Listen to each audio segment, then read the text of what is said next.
Bismillahirrahmanirrahim. Assalamualaikum warahmatullahi wabarakatuh. Waalaikumsalam warahmatullahi wabarakatuh. Ada siap semua ya?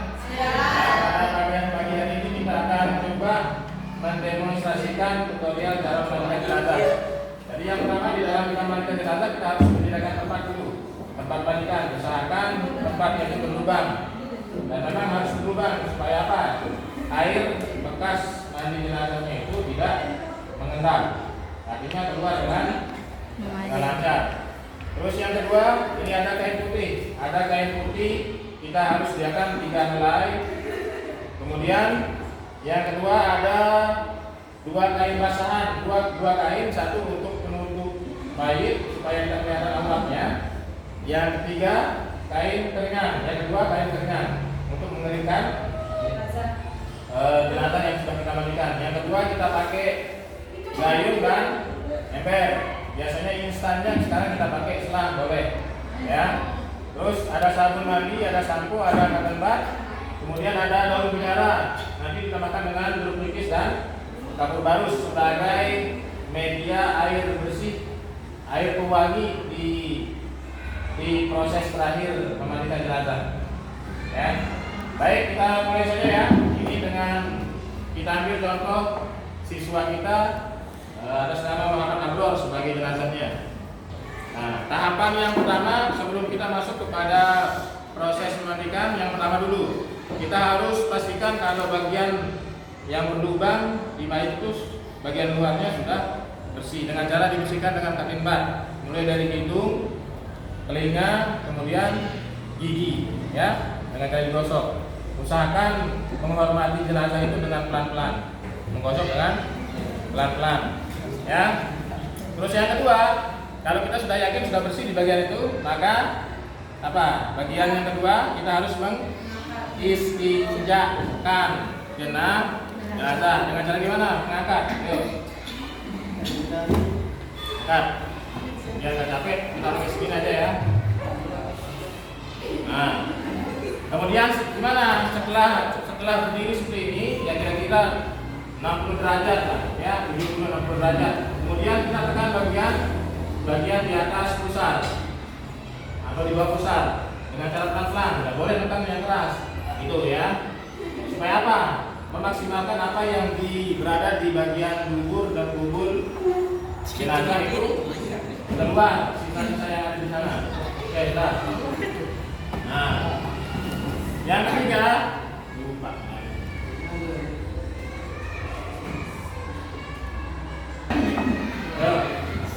Nah, yang ketiga, itu ya, usahakan kain badan dari jenazah itu tertutup semua dan tidak boleh kelihatan aurat-auratnya.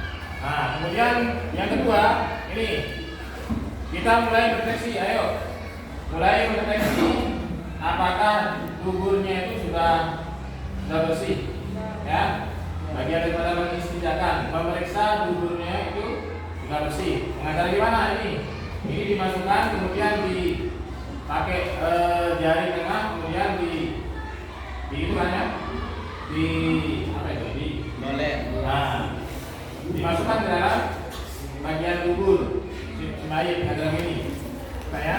Nah, ini sehingga kita bisa mengetahui kalau dia masih ada bercak hitam, maka dia artinya masih kotor. Kemudian dibasuh lagi, dibasuh.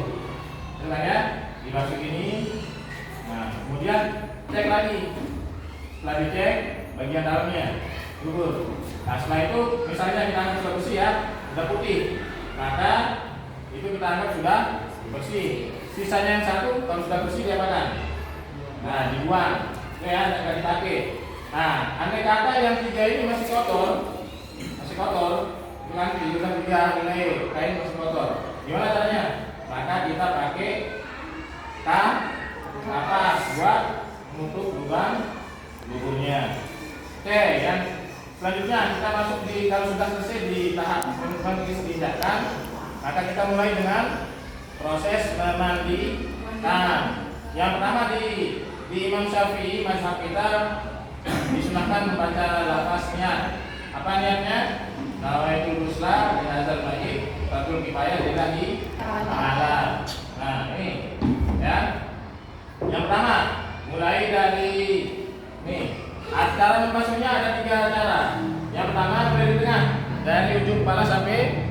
kaki, gini. Nah setelah itu nyeliting, diselipkan.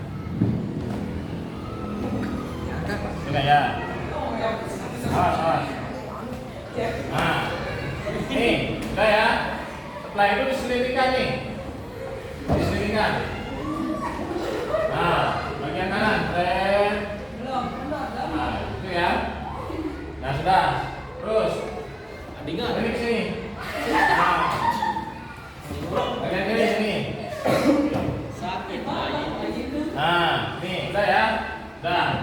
Nah, terus kalau sudah dirata basuhannya, maka proses yang kedua memberikan sabun atau membersihkan badan jenazah dengan sabun. Prosesnya sama, harus dari tengah dulu, dari tengah itu, dari badan muka ke atas sampai ke bawah, terus ke samping kanan, terus ke samping kiri. Ini fungsinya apa? Untuk memberikan penghormatan kepada mayit. Dan ingat, nggak boleh kasar-kasar, nggak boleh keras. Nah sama, terus setelah yang rata yang bagian atas ini mulai dari yang kanan. Nah dibasuh kanan, itu kan ya. Nah udah, kalau sudah rata gini, lanjut lagi bagian yang kiri. Nah ini ya, terus kita akan sudah rata ya. Ayo. Nah sudah, kalau sudah rata semuanya, maka apa yang harus kita lakukan? Kita basuh. Nah, basuh dengan air bersih. Sama prosesnya, harus dari tengah. Nah, terus dari kanan. Fungsinya apa? Untuk lebih mudah meratakan. Nah, sambil digosok pelan-pelan gitu ya. Sambil digosok pelan-pelan. Nah, terus yang kalau sudah rata yang atas, sama prosesnya sama tadi. Seperti membalikkan itu. Nah, ini. Nah, mulai dari atas ini. Kalau ada telinganya, duduk telinga ya.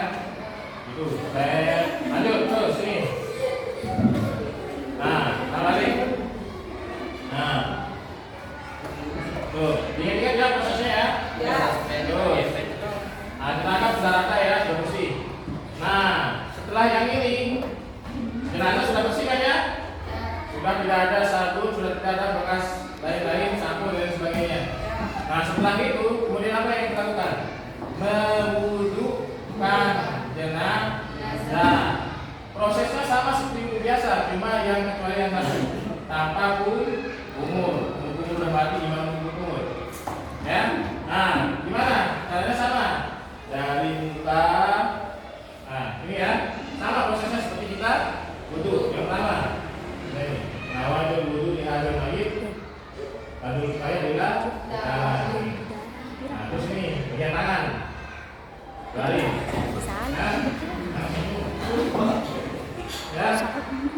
ya, nih. Nah, itu kan ya.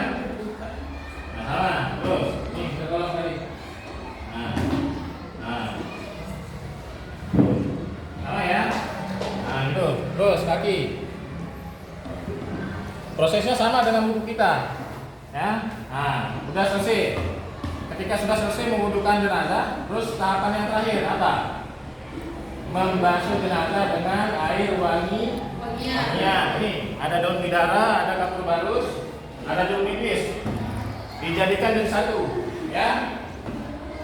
Kapur barus, daun bidara, jeruk nipis. Untuk mengambil dan menjaga kesunahan dari Nabi harus pakai daun bidara, karena Nabi menggunakan daun bidara.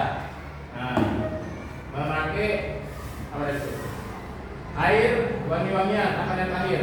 Nah, disiram aja gitu ya. Siram. Boleh dengan yang kayak proses tadi boleh, ya. Tapi disiram supaya merata. Nah, dibalik lagi, coba balik. Nah, itu ya. Lanjut terus. Nah, sudah ya. Nah, kita anggap sudah bersih ya. Sudah bersih. Itu tahapan yang terakhir. Nah, terus yang paling terakhir sekali gimana? Nah, untuk membuka kain basahannya, ini kan ini udah basah kan ya? Untuk membukanya gimana? Tutup dulu, jangan sampai aurat terbuka. Tutup.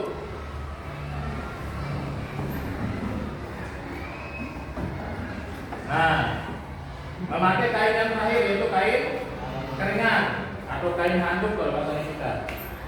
Ya, gimana caranya? Nggak boleh diangkat dulu nih, supaya tertutup auratnya harus tutup dulu dengan kain keringat.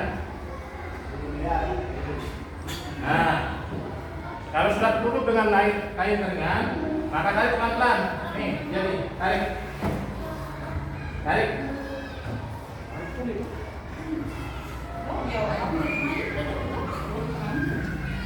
Ada puncak tentu. Nah, ini kan ya. Selesai. Nah, kalau sudah ditutup dengan air yang kering, kain keringan, maka selesai sudah proses pemandian jenazah. Kemudian tahapan yang kedua yaitu mengkafani, boleh di tempat pemandian langsung atau di tempat yang lebih tertutup. Usahakan ini tempatnya tertutup ya, tempat pemandian jenazah supaya aurat tidak terlihat. Nah, mungkin itu sekian, terima kasih. Tutorial, ada yang bertanya? Yang paling jelas? Paham semua ya? Memang proses demonstrasi itu lebih paham kita langsung masuk ke materi, lebih cepat memahami. Mungkin sekian dari saya tutorial dalam memandikan jenazah. Kalau tidak ada yang bertanya, sekian, terima kasih. Wassalamualaikum warahmatullahi wabarakatuh.